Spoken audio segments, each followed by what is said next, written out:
पाई coin आने वाले दिनों में क्या करने वाला है? पाई की जीसी वैल्यू आ सकती है कि नहीं आ सकती? गोल्ड का फ्यूचर क्या है? गोल्ड पे अमेरिका की मार्केट, यूक्रेन और रूस की जंग का क्या असर होने वाला है? और आपके इंटरलिंक लैब्स ने यूजर के लिए कुछ रिजल्ट्स तैयार किए हैं। इसके अलावा बिटकॉइन, इथेरियम, एक्सआरपी, बीएनबी किस तरह की मूवमेंट करने वाले हैं, आज की वीडियो में सब कुछ शेयर करूंगा। जाने के लिए आइए मेरे साथ वीडियो की तरफ।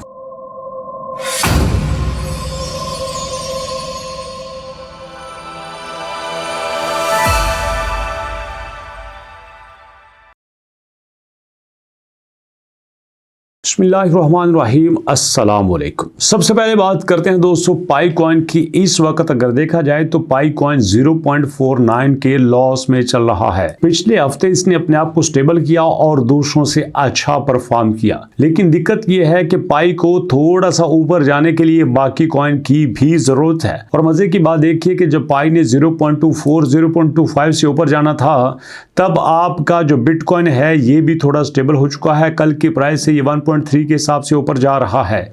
तो ऐसे में दिखाई ये देता है कि अगर इसको बिटकॉइन की सपोर्ट मिल जाती है तो ये ऊपर जा सकता है। नेक्स्ट, मैंने एक बात की थी इंट्रो में कि भैया आपका जीसीबी वैल्यू जो है वो लॉन्च होने की बातें हो रही हैं। तो इसमें कोई दो राय नहीं है कि इस वक्त जो पाई की कम्युनिटी है वो जीसीबी के लिए बहुत पैशनेट हो रही है। बल्कि मैंने एक आर्टिकल भी देखा जिसमें डॉक्टर निकोलस की वाइफ जो है वो टोकन 2049 कॉन्फ्रेंस में गई, तो वहाँ पे ये खबरें सुनने में आ रही थी कि पाई की वैल्यू 31415 के अलावा पाइनियर्स को कोई और वैल्यू कबूल नहीं है। वो सिर्फ एक ही वैल्यू पे बात करते हैं और वो ये है कि ये हमें सिर्फ जीसी वैल्यू ही चाहिए। अब सवाल ये बनता है कि जीसी वैल्यू कब मिल सकती है?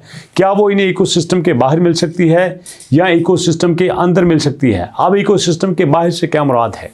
इकोसिस्टम से बाहर तमाम एक्सचेंज की बात कर रहा हूं, और इकोसिस्टम के अंदर जो पाई फेस्ट है, पाई के अंदर जो शॉप्स हैं, पाई के जो कस्टमर हैं, वो जो लेन देन करेंगे वो दुनिया में हर प्रोडक्ट की वैल्यू जीसीबी वैल्यू के हिसाब से ही करेंगे। मिसाल के तौर पर एक कार है, कार कोई बेचना चाहता है तो जो पाइनियर होगा उसकी वैल्यू जीसीबी के हिसाब से ही देगा।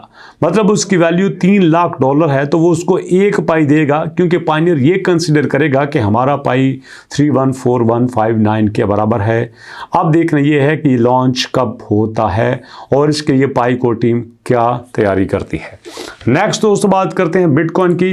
बिटकॉइन पहले से कुछ स्ट्रॉन्ग चल रहा है। बीएनबी भी जो है वो अपने आप को थोड़ा सा मजबूत कर रहा है। आप देखो 24 घंटे में 3.06 पंप हुआ है।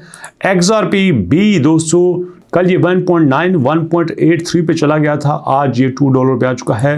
इथेरियम दोस्तों 2500 पे करीब था, आज ये दोस्तों 2700-2800 पे आ चुका है। तो सारे जो मेन कॉइन हैं आहिस्ता आहिस्ता स्टेबल हो रहे हैं। तो अब यहाँ पे सवाल ये बनता है कि हमें बिटकॉइन, इथेरियम, बीएनबी, सोलाना के साथ क्या करना चाहिए? तो भैया अगर आप बिटकॉइन, इथेरियम, बीएनबी या फिर एक्सआरपी के साथ चलना चाहते हैं तो मूव यहाँ से कुछ बेहतर नज़र आ रहा है। लेकिन इससे पहले आपको गोल्ड की न्यूज़ के बारे में जानना पड़ेगा, क्योंकि ये न्यूज़ आपको इनके बारे में बेहतर बता सकती है। अब हुआ यूं कि गोल्ड की प्राइस डाउन जानी थी, लेकिन इसके साथ अमेरिका में 1,19,000 नई जॉब जो थी वो ओपन हुई और मार्केट में स्टेबिलिटी आ गई।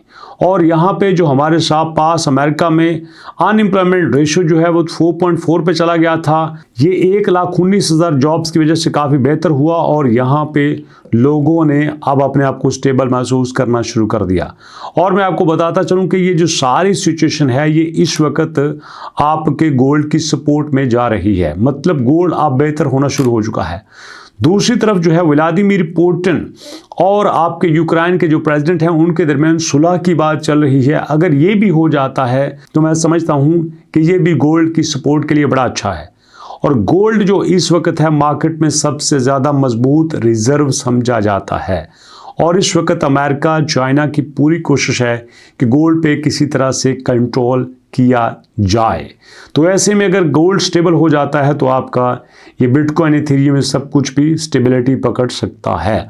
अगर ये स्टेबल हो जाता है तो आपका इस तरफ आना बनता है, खतरे की कोई बात नहीं है। नेक्स्ट बात करते हैं दोस्तों इंटरलिंक लैब की।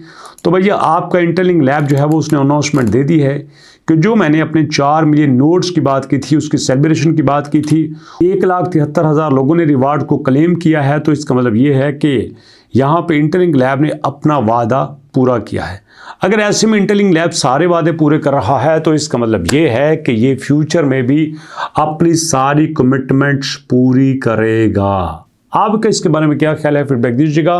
तो दोस्तों मुझे ज़रा बताइएगा, पाई को लेके, XRP को लेके, बिटकॉइन को लेके, इथेरियम को लेके, BNB को लेके, या फिर गोल्ड और उसके अलावा इंटरलिंक लैब।